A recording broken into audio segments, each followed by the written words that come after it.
Entonces ahora me toca pues contar toda mi vida pues. Estas son las cenizas del cuerpo de Luis Alfredo Garavito Cubillos, avergonzado por haberles causado este dolor. Testigo directo halló documentos inéditos, fotos, mapas y los escritos de puño y letra de Luis Alfredo Garavito, el monstruo de Génova, un archivo contenido en 3 grandes bultos que están en poder de quien fue su abogado, Gabriel Beltrán, que escuchen bien, entre otras cosas también conserva las cenizas de Garavito. ¿Por qué? Héctor Sarasti tiene la historia. Entrevista a Luis Alfredo, día 3, toma 1 en la mañana. Yo siempre que llegaba a un pueblo, lo primero que hacía era irme para un cementerio y ponerme a rezarle a los muertos y pedirle a las tumbas, a la gente. Esa era mi creencia, por eso era que yo mantenía en tantas depresiones y con tantos problemas.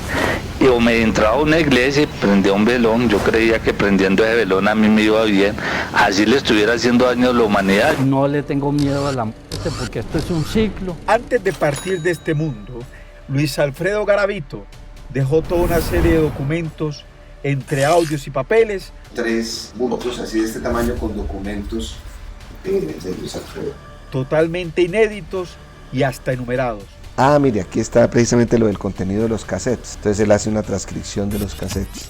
Yo hoy que estoy estudiando el campo espiritual y que me he metido en todo lo que atañe a la Biblia, me he encontrado de que la persona en vida no hizo nada por salvar su alma, mucho menos ya después de muerto. Ya después de muerto no hay nada. Me siento con un dolor muy grande que llevo a cuestas, también avergonzado por haberles causado este dolor tan grande. Estoy arrepentido. Hoy milito en una iglesia evangélica cristiana y no ha sido fácil para mí ni para mi familia. Quiero aprovechar este escrito para solicitarles un perdón. Sé que no es fácil y ya me imagino el dolor que ustedes han tenido en todos estos años. Yo tengo que prepararme para eso. De él, ahora solo queda esto sobre este valle de lágrimas donde le generó tanto dolor. Igualmente llevo varios años dentro del penal con tratamiento psiquiátrico. Tuve 17 días de entrevista con testigo directo Rafael Poveda, por lo cual estuve con alteraciones psicológicas. Le afectó esto, mire. Algún día Dios los va a llamar a ustedes a cuenta, porque los va a llamar, porque se están metiendo con un hijo de Dios.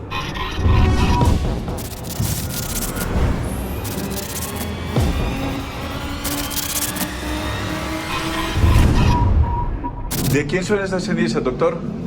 Estas cenizas son de don Luis Alfredo Garavito. Estas son las cenizas del cuerpo de Luis Alfredo Garavito Cubillos, la persona que en vida, a partir del año de 1979 y hasta 1992, cometió una serie de homicidios seriales y acciones seriales contra en Colombia. La máxima bíblica de que polvo eres y en polvo te convertirás resume el destino que tiene Garavito y que por primera vez se muestra al mundo. Luis Alfredo Garavito Cubillos, fecha de nacimiento 25 de enero de 1957 y fecha de defunción 12 de octubre del 2023. Lugar de cremación, Valledupar, fecha de cremación 21 de diciembre del año 2023. Sí, bastó solo una hora larga para que el cuerpo de este personaje tristemente célebre, por tanto mal que encarnó, quedara reducido a polvo.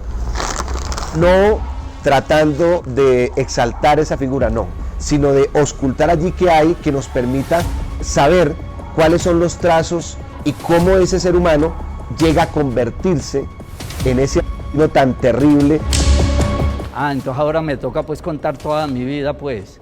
Testigo directo le muestra en exclusiva las cenizas y los 3 bultos de papeles inéditos que dejó y que podrían develar no solo por qué se convirtió en ese cruel asesino, sino también arrojar luz sobre esa vida criminal.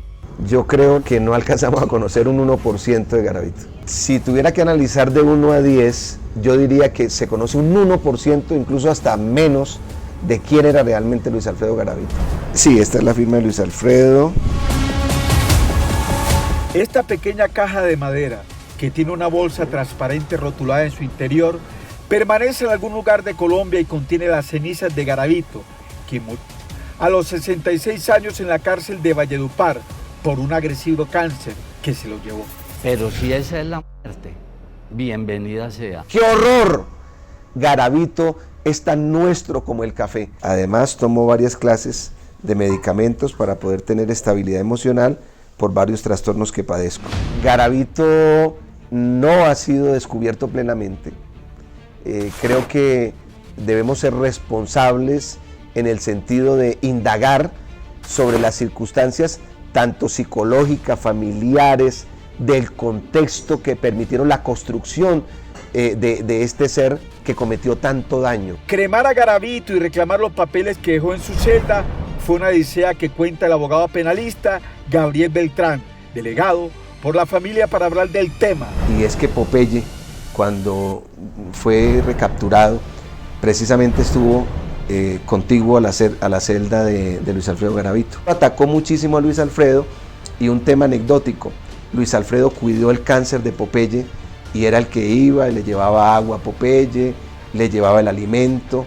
¿Qué vino para Garavito una vez partió de este mundo? Y cuando él fallece, pues yo estaba nuevamente asesorándole y la familia me encomienda que solicitáramos precisamente las cenizas. Medicina Legal no entregaba un dictamen definitivo que permitiera conocer las causas que habían generado la muerte de Luis Alfredo, y eso impidió la entrega de las cenizas de Luis Alfredo. Pero finalmente estas cenizas no fueron entregadas, se hizo la cremación en un sitio a las afueras de Valledupar, allá cremaron el cuerpo y nos entregaron estas cenizas. Después de todo ya no hay nada, ya se pierde esa alma.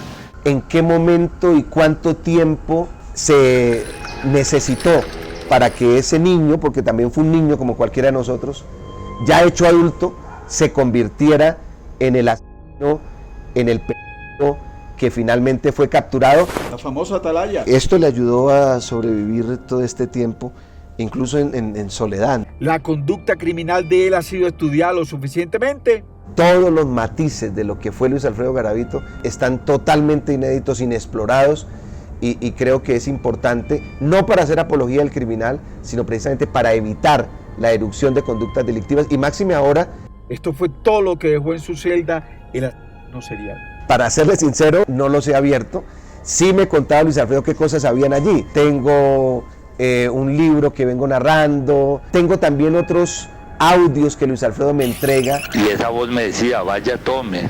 De pronto me quedé como paranoico.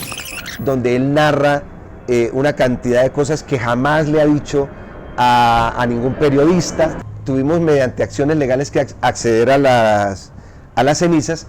Estos bultos tuvimos que iniciar un proceso legal. La directora, bueno, en ese momento creo que era un director, después fue una directora encargada de la cárcel de la Tramacúa, interpuso todas las objeciones posibles para que nos entregaran. Un juez le ordena a la directora de la cárcel de la Tramacúa que nos entreguen todos los documentos que Luis Alfredo tenía. ¿Qué papeles importantes se encontrarían en estos bultos? Me llegaron dos bultos de documentos, de papeles, totalmente inéditos. Desde el momento en que él estuvo privado de la libertad, él estaba escribiendo una crónica de su vida. Y se abrió uno de ellos. Totalmente inédito, Héctor. Entre lo hallado de buenas a primeras, se ve un mapa hecho a mano por el criminal para que se encuentre a alguna de sus víctimas. Ubica donde dejó el cuerpo del menor, da unas indicaciones, dice: el borde de la carretera al sitio, demás hay un monte alto y árboles, donde queda el menor. En la quebrada pueden haber unos 100 metros. ¿Cuántos años de recopilación hecha por Garavito albergarían estos inconsultos papeles? Entonces más o menos estamos hablando de unos 24 años de privación de la libertad de Luis Alfredo Garavito Cubillos. Nadie los ha visto. ¿Para qué podrían servir esos documentos? Se trata, por el contrario, de mirar qué rasgos podemos encontrar allí para evitar el surgimiento de personas que cometan acciones pedófilas, porque allí se podrían encontrar trazas que nunca han sido investigadas, que nunca han sido revisadas, que han sido pasadas por alto y que finalmente nos pueden dar indicios de cómo se forma una personalidad pedófila. Al final, ¿qué aportaría estudiar todos esos papeles? No es hacer morbo con el crimen y con sus hechos, sino entender cómo se formó ese ser para evitar que no solamente en Colombia, sino a nivel mundial, personas lleguen a cometer estos hechos tan terribles y sobre todo en contra de los más vulnerables que son los... Pedí perdón a Dios, pedí perdón a la humanidad.